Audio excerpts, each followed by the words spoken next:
Buenos días, ¿cómo están todos ustedes? Bienvenidos, como cada martes, a Mirada Política. Como es costumbre, vamos a estar analizando todo lo que nos va dejando la contingencia y vamos a conocer la mirada política de un invitado en especial. Pero antes de eso, les presento, como siempre, a nuestro editor general que nos acompaña el día de hoy, Benjamín Blanco. Benja, ¿cómo estás? Te echamos de menos los últimos programas.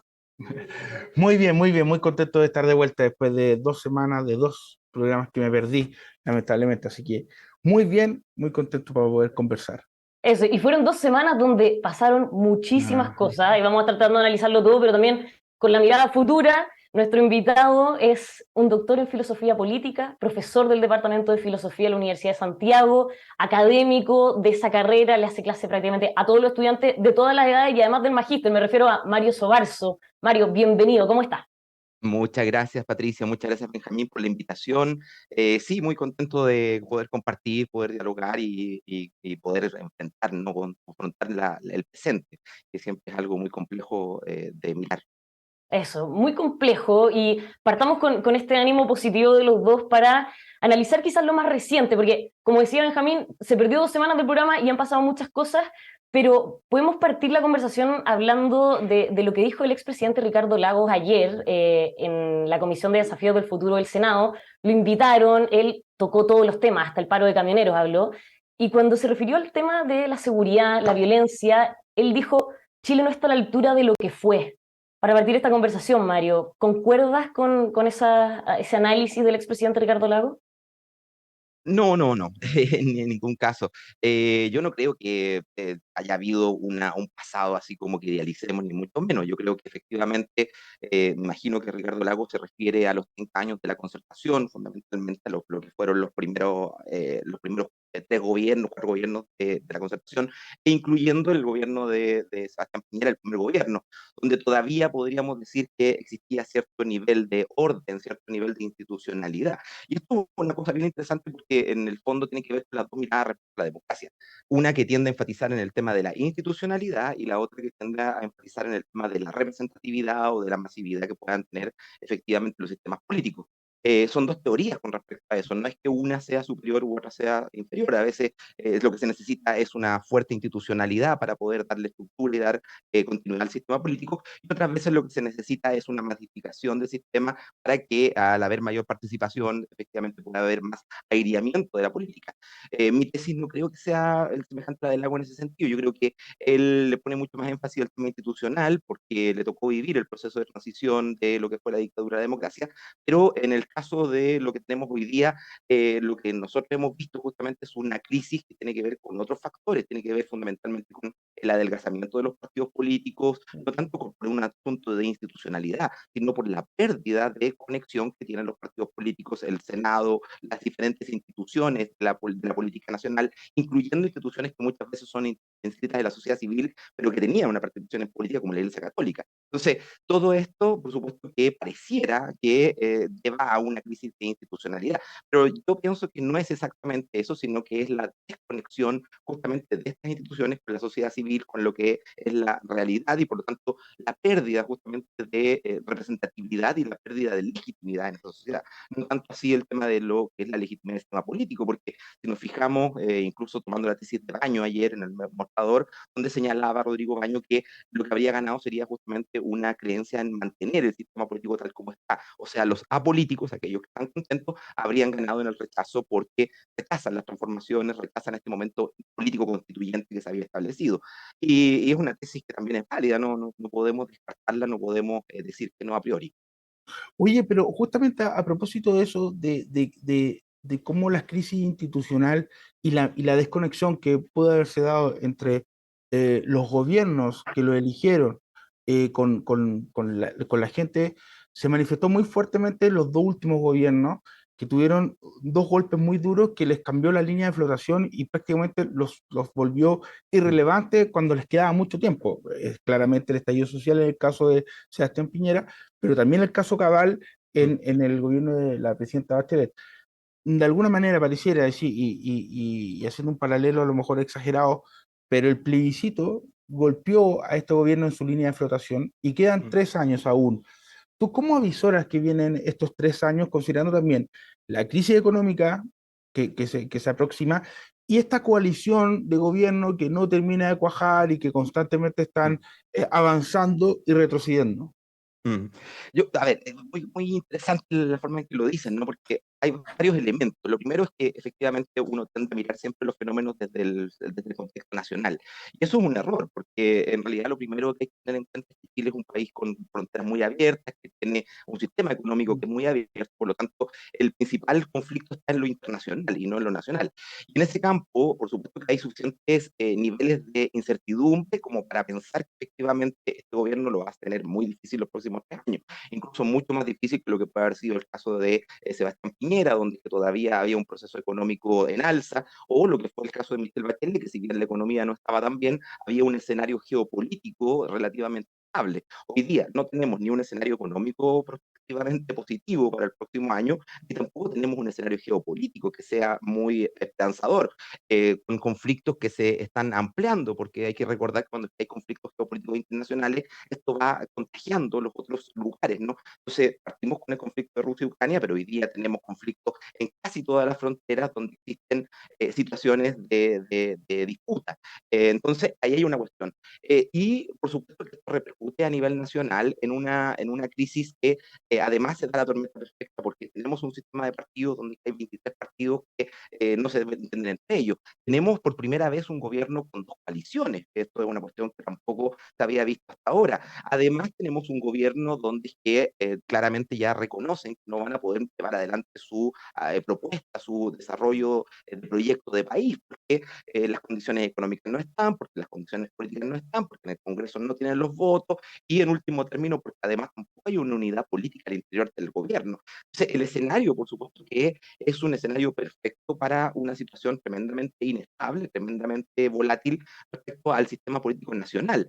Pero no somos el único país, somos un país más afectado en esto, no es muy distinto a lo que está ocurriendo con sus modulaciones propias internas en Perú, o lo que está sucediendo hoy día en Argentina, que también vive un escenario de crisis económica, o lo que está sucediendo en el mismo Estados Unidos, que quizás es el país que más se ha beneficiado porque puede exportar su crisis económica, puede exportar su inflación mediante lo que es el control del dólar. Entonces, efectivamente, el único país con el que podríamos decir que la crisis económica lo afecta menos, pero que de todas maneras lo afecta la crisis geopolítica y lo afecta la crisis interna, con un partido demócrata que perdió la mayoría justamente en la Cámara de Representantes, es en Estados Unidos. Los demás países del mundo lo que tenemos es un escenario de una crisis, ¿no? Que como no se había visto desde quizás mucho tiempo, 1989, Y, quizás con la y caída de la Unión ahí Soviética.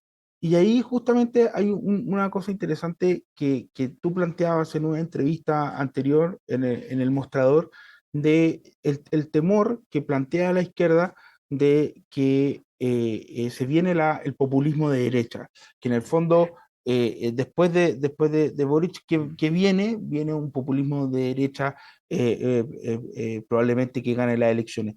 Incluso planteas que al final la izquierda se queda con pocas herramientas y plantear eso es como lo único que tiene a ofrecer, este miedo a que Mm. venga el populismo de derecha.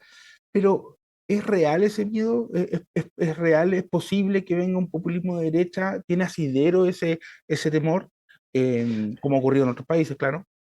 Claro, yo creo, es que nuevamente, a propósito del tema del contexto internacional, yo creo que cuando es que efectivamente llega la derecha populista, ¿no? Con Giorgia Meloni en Italia, tenemos el ejemplo perfecto para poder compararnos. ¿Por qué? Porque el sistema de partidos políticos, esta la tesis no es de Sartori, que los sistemas de partidos políticos o son centrífugos o son centrípetos, es decir, Mm. o tienden a irse hacia los extremos y tienden a tener un centro muy débil, donde es que en realidad lo que prima son justamente las posiciones que enfatizan en ciertos énfasis, en ciertos temas, y que por lo tanto logran llevar adelante agendas que son muy interesantes, muy llamativas para la gente, ¿no? Por ejemplo, seguridad, por ejemplo, el tema de la violencia, etcétera. Bueno, cuando es que nos encontramos con eso, con sistemas centrífugos, como es el caso en este momento de Chile, porque hoy día no tenemos un centro fuerte, no tenemos políticas que se dirijan justamente a configurar una estabilidad, lo que tú tienes es una tendencia justamente hacia que cualquier fuerza que logre tener una pedagogía clara, una forma de transmitir un discurso claro, va a parecer mucho más razonable. ¿Qué es lo que sucede? Hoy por hoy la izquierda, centro izquierda, o llamémoslo como queramos, a lo que está actualmente en el gobierno, gobierno, está llevando una agenda que está más cercana de las tradiciones de la centro-derecha, tanto en la elección de fiscal, como en lo que es el PP-11, como en lo que es la aprobación de Alto Maipo, etcétera. Una serie de elementos donde nosotros vemos que las banderas están más cerca de lo que es un discurso de la centro-derecha que de lo que es un discurso de la izquierda. Entonces, ¿qué es lo que sucede? Al no haber contrapeso desde una postura inversa de decir, hay otra forma de pensar el mundo, hay otra forma de actuar, hay otra forma de construir, por supuesto que lo que tiende a suceder es que aquel que tiene el discurso más claro y que tiene la pedagogía más clara para llegar a la gente es quien termina por imponerse.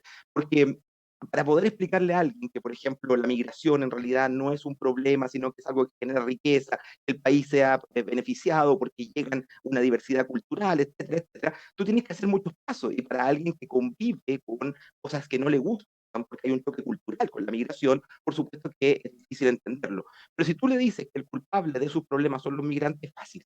Entonces, es un discurso que requiere muchos medios, menos mediaciones para ser comprendido, muy simple, que utiliza algo que Theodor Adorno llamaba hace mucho tiempo al hablar justamente del desarrollo de las tendencias autoritarias, que es el chivo expiatorio, ¿no? Utilizas un chivo expiatorio y eso lo hemos visto con el triunfo de Giorgia Meloni en Italia, lo hemos visto justamente con el crecimiento en Francia, de la ultraderecha, lo hemos visto con Le Pen, etcétera. Entonces, ahí es donde es que uno empieza a observar que esta pedagogía, esta forma de comprender la política de la derecha populista, es hoy día mucho más coherente que lo que puede existir del otro lado, donde es que no hay casi nada, donde las banderas han sido completamente abandonadas.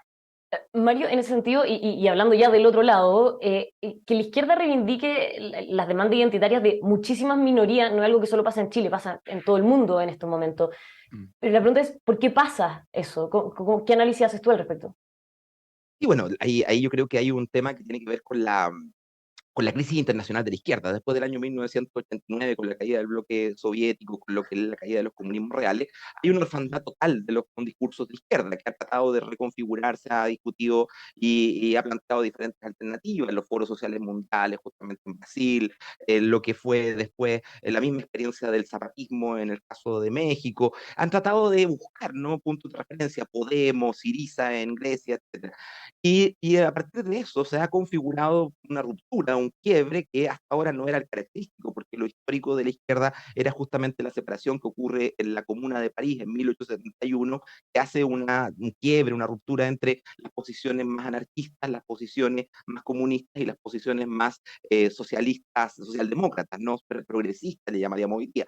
Entonces, esa diferenciación histórica hoy día está diluida y pareciera que todas esas posturas, salvo quizás los socialdemócratas, el progresismo que se ha ido un poco más acercándose al centro, las otras posturas, la verdad es que parecen hoy día de ultra izquierda y lo que ha tendido a desaparecer es justamente este lugar intermedio donde había una izquierda que le hablaba a la sociedad, le decía cosas y la lograba interpretar.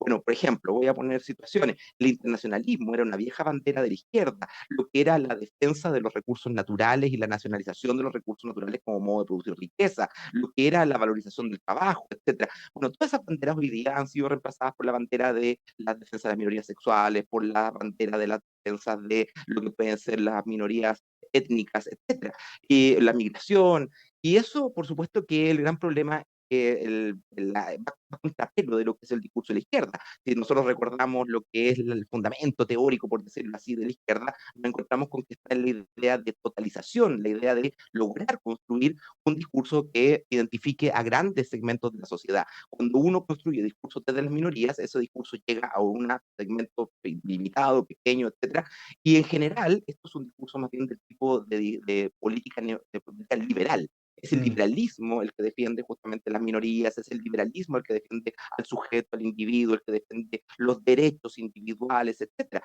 La izquierda históricamente defendió mayorías, defendió colectivos, defendió comunidades y no individuos. Entonces, ahí hay una cuestión que hizo emerger esta nueva izquierda que podríamos llamar una izquierda posmoderna, se le ha llamado de alguna manera así, una izquierda, ¿cómo se llama?, progresista también. Raúl Sivecki usa el término progresivo para referirse a ella, y otros conceptos que obviamente cambian las banderas y por lo tanto generan también un proceso de orfandad teórico porque no hay un discurso acumulado detrás de esto, es una cuestión muy nueva. Entonces, ¿cómo engarzar con los viejos discursos? ¿Cómo lograr identificar el análisis de clase? Yo, por ejemplo, escuchaba la semana pasada a Mauricio Lazarato acá en Chile y una de las cosas que decía es que él llamaba, todavía no me queda tan claro cómo, a identificar, por ejemplo, el tema del género con las clases, porque decía justamente que el género, a pesar de ser mayoritario, se identificaba como una asociación de clase, ¿cómo se llama?, dominada, de clase, ¿cómo se llama?, subsumida en las relaciones de capital.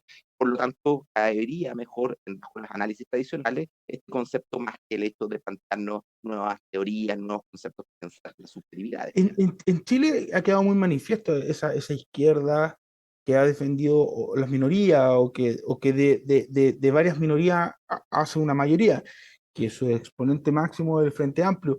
Pero, ¿qué pasa con el Partido Comunista, histórico partido de representación de los trabajadores, que también ha conectado con esa izquierda posmoderna, más que mal está dentro de una coalición a dignidad con estos partidos, y a lo mejor ha perdido esa reivindicación amplia de representar una masa, o no es así? Creo que hay momentos, no es fácil hablar de de un solo momento en el Partido Comunista. En algún momento el Partido Comunista llega a su máximo nivel de extensión del discurso de lo que está planteando, cuando es que es justamente el 18 de octubre y los meses posteriores, donde es que lo vemos en forma muy práctica en el crecimiento que tiene, que logra sacar en la última elección senadores, aumenta su cantidad de diputados, etcétera. Ahí hay una evidencia de que el Partido Comunista en algún momento logra sintonizar con esta vieja historia, con esta vieja concepción de izquierda que se siente en algún momento huérfana. Pero esto rápidamente, y esto es una cuestión muy interesante, porque es, si algo muestra los últimos años del Partido Comunista, que cada vez que se ha acercado al gobierno, cada vez que ha ingresado a los gobiernos socialdemócratas, progresistas, etcétera, ha tendido a salir disminuido, ha tendido a salir bastante dañado. Y esto es porque se generan contradicciones internas entre las líneas más tradicionales del Partido Comunista y lo que es la línea más gaussiana, ¿no?, que es heredera justamente de este Partido Comunista de mediados del siglo XX, que se empieza a pensar más en la lógica justamente del sistema democrático burgués, quien abandona las líneas leninistas de lo que es la revolución o de los consejismos obreros, que podría ser la línea del espartaquismo. Entonces, ahí hay una disputa, ¿no?, que que además se exacerba en el siglo XXI con todo lo que es el desarrollo justamente de una cultura, una sociedad que se enfatiza, que se enfoca en la individualidad, que pone como gran énfasis justamente el desarrollo individual. Eso lo vemos en los libros de autoayuda, lo vemos justamente en el tema de incluso cierto feminismo que enfatiza o que le pone lugar al hecho de que eres tú, tienes que empoderarte, tienes que ser fuerte, y cuando es que le quita justamente la responsabilidad a la sociedad en lo que es la desigualdad con respecto a las mujeres. Entonces, al enfatizar la responsabilidad que tenemos individualmente, por supuesto que ese discurso también produce un tipo de subjetividad que no tiene solidaridad, que se sienta huérfana, que se sienta abandonada, que siente el peso, ¿no?, de lo que, el peligro de lo que es esa soledad. No es menor que Eric Fromm identifique eso como uno de los factores centrales en el libro El miedo a la libertad, que lleva a la sociedad alemana hacia el nazismo. Cuando se da cuenta justamente que la expansión de la libertad que se produce después de la República de Weimar, que hace una libertad sexual, que genera una libertad en temáticas morales, un montón de cosas que rompen estructuras sociales, etcétera, pero en la sociedad alemana lo resiente fuertemente eso con un sentimiento de crisis moral, ¿no? Y esa crisis moral se expresa, por ejemplo, yo cito una película, una serie que es extraordinaria de Fassbinder, que se llama Alexander Platz, que es muy interesante porque muestra cómo esta descomposición moral en un personaje, cómo se evidencia, cómo se va enfrentando a situaciones, vive la violencia de la sociedad, pero él la tiende a asumir como si fuera algo en el que él cayó. Y finalmente, ¿qué es lo que ocurre? Llega el nazismo y se pega porque el nazismo le da un discurso de identidad. Algo que también dice Hannah Arendt, ¿no?, cuando se plantea de que estos populismos de derecha solo son posibles desde el siglo XX por el impacto que tienen los medios de comunicación de masa que permiten la llegada a mayorías y no solamente a grupos limitados.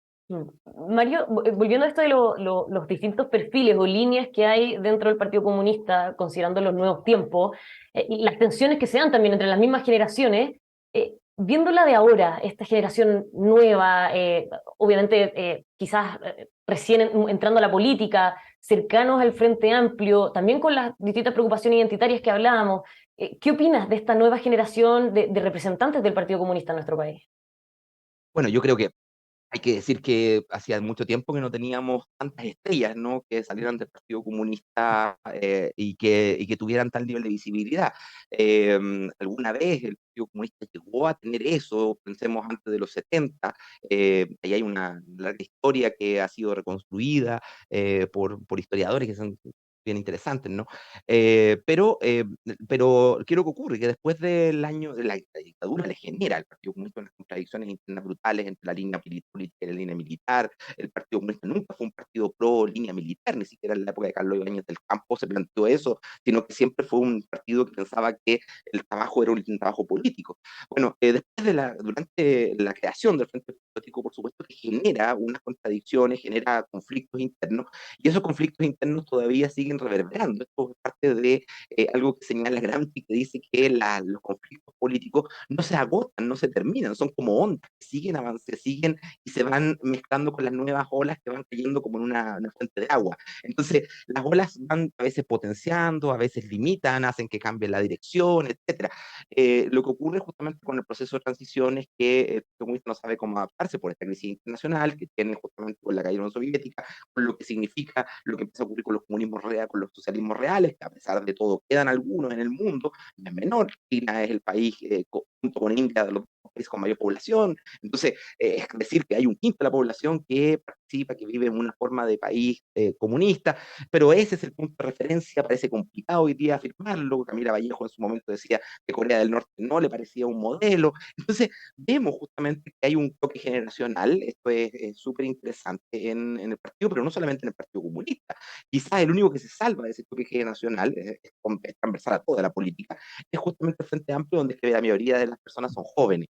Pero el resto de los partidos, Renovación Nacional vive una crisis semejante, la misma UDI vive una crisis semejante que lleva justamente a que en algún momento se han desplazado los coroneles, etcétera. O sea, es una crisis generacional que nos llega tardíamente porque hubo un tapón de incorporación al sistema político de cerca de 20 años, desde el año 1990 hasta el año 2010, que es cuando es que uno podría decir 2011, que es cuando uno ve reemerger esta nueva juventud, que esa generación del 2011, muy ojo, porque ahí aparecen líderes que también vienen de la centro derecha, vienen de la centro izquierda, incluso gente del Partido Socialista, del PPD. O sea, hay una renovación de rostros que es inevitable, que es con natural. Esto es lo interesante, porque se salta, se quiebra todo lo que es la etapa de mi generación, justamente la Mm, generación mm, que es descrita como generación X, es la generación que queda en un lugar relegado. O sea, no hay un presidente de la generación X, pasamos directamente a un presidente millennial, ¿no? Hay una cuestión claro. que hace una ruptura y que por supuesto cambia el orden de la política. Hay una cuestión que en términos de, le diríamos en términos freudianos, es una herida narcisista para mi generación, el hecho de haberse dado cuenta de la escasez de protesta que tuvimos durante los tiempos en los cuales debimos haber tenido mucho más salida. Oye, y cuando mencionas este abanico de rostros que tiene nuevo, que tiene el Partido Comunista, hay un rostro en el fondo, pero hay una figura que tiene una visibilidad mediática mucho mayor en este momento, que es la alcaldesa de Santiago, Iracy Hasler. ¿Cómo evalúas su gestión, el discurso con el que llegó? ¿Cómo ha evolucionado ese discurso también al tener a cargo una de las comunas más importantes del país, si no la simbólicamente la más importante del país? Claro.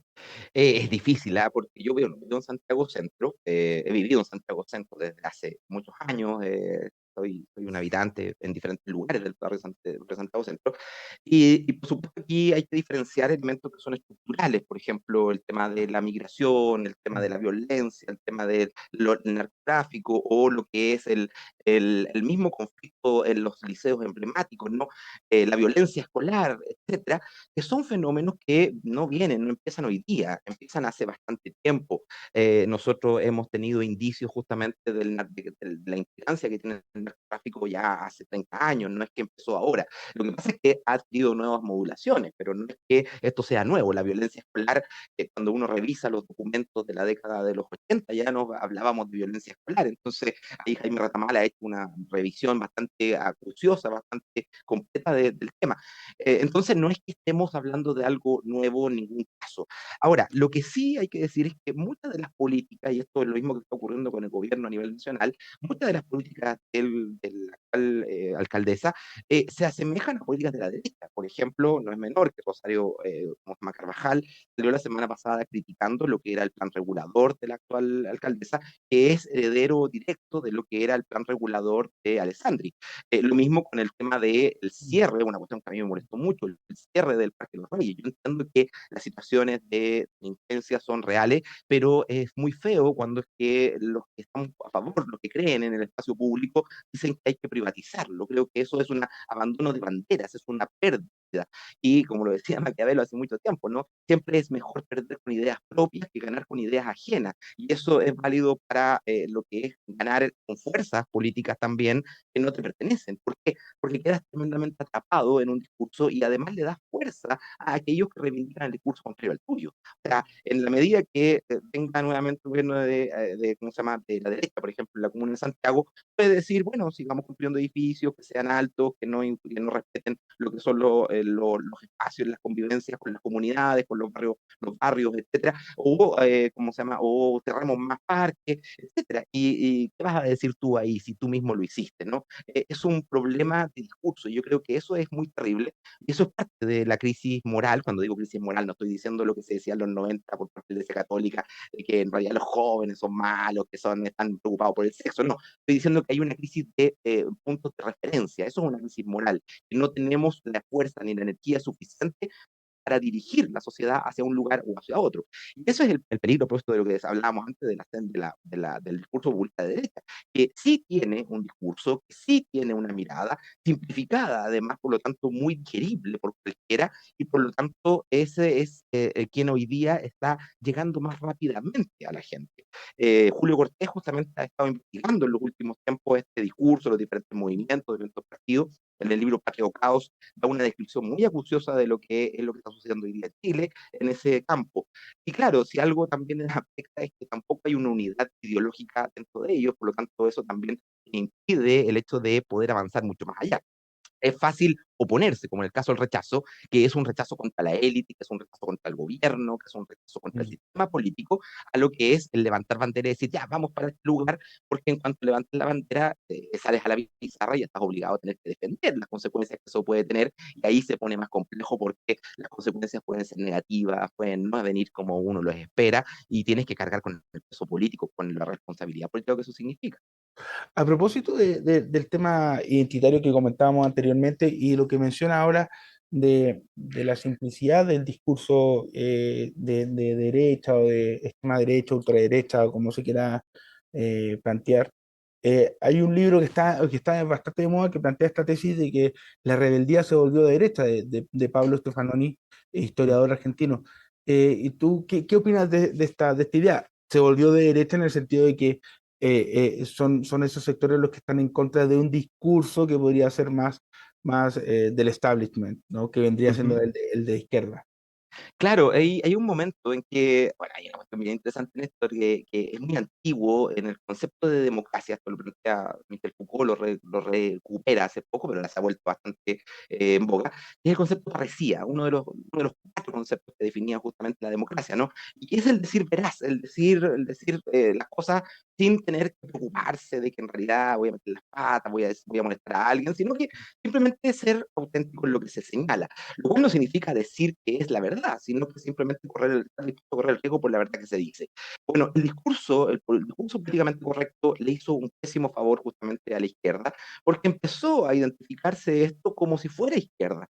Y cuando uno ve los debates, por ejemplo, entre Marx y Bakunin, cuando uno ve los debates entre Lenin y Kautsky, cuando uno ve los debates entre lo que es Rosa Luxemburgo y lo que son las corrientes del Partido Socialdemócrata en Alemania, se da cuenta que si hay algo que no había, era justamente un discurso políticamente correcto, era un discurso extremadamente duro entre ellos, porque lo importante era justamente confrontar posiciones de fondo, confrontar ideologías que estaban ahí detrás y que por lo tanto podían generar algún tipo de enfrentamiento, y era obvio que se asumiera ese enfrentamiento.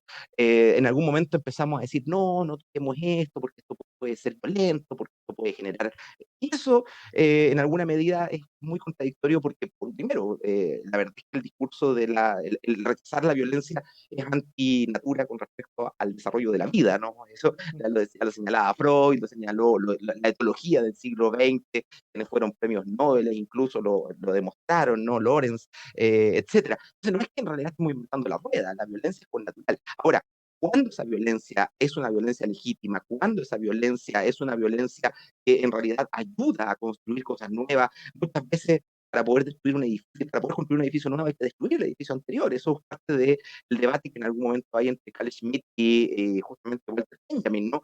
Es el carácter de cómo se utiliza esta violencia. El problema no está en la violencia, el problema está en cuando la violencia se convierte en un fin en sí mismo. Eso es otra cosa. Pero la violencia es connatural a las condiciones políticas, a las condiciones de realidad, al desarrollo justamente de las especies, al desarrollo de la naturaleza. No es una cuestión que nosotros vayamos a poder eliminar, vayamos a poder sacar cambiando la naturaleza humana. Ya hace mucho tiempo que desde la antigüedad que quieren cambiar la naturaleza humana y han tratado de hacer miles de cosas para eso, y nos damos cuenta que las tradiciones entre hermanos, por ejemplo, existen en el mundo antiguo, en la literatura, en las epopeyas, y existen en diferentes culturas, en América Latina, incluso en las sociedades prehispánicas, ¿no? Ya encontrábamos eso, entonces, ¿qué vamos a decir? ¿Vamos a echarle la culpa a la cultura, si tenemos diferentes culturas, o le vamos a echar la culpa justamente a un elemento un poco más profundo?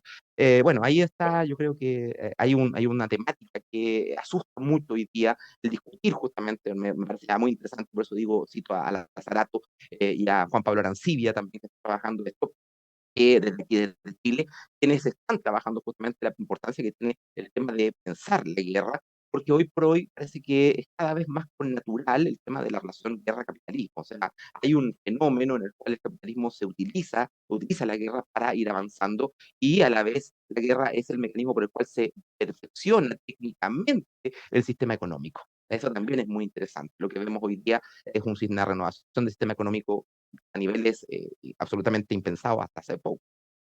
Mario, hablaba en algún minuto en tu análisis qué ganó ese 4 de septiembre con el 62% del triunfo del rechazo. Y a tu juicio, ¿por qué ganó esa opción? Y más allá de eso, ¿por qué con tanta diferencia? Algo que sorprendió a todos, o sea, nadie lo pudo prever. Mm. Yo creo que fundamentalmente es el rechazo contra el discurso de élite. Hubo un desplazamiento del discurso de élite, ¿no? Desde lo que era el discurso de las tres comunas, por decirlo así, con el gobierno de Sebastián Piñera, donde la gente nuevamente identificó justamente el rechazo con el gobierno de Sebastián Piñera en su momento, y por lo tanto, cuando llegó el momento de votar en el primer plebiscito, votó a favor de la nueva constitución, porque era una forma de pasarle la cuenta al gobierno de Sebastián Piñera. Y lo mismo sucede con el gobierno de Gabriel Boric. El gobierno de Gabriel Boric tiene 6 meses, casi 7 meses, antes de que llegue el plebiscito del 4 de septiembre, y resulta que en esos 7 meses podría haber tenido una agenda que fuera proactiva respecto a las temáticas, e ir midiendo, ir evaluando, ¿no?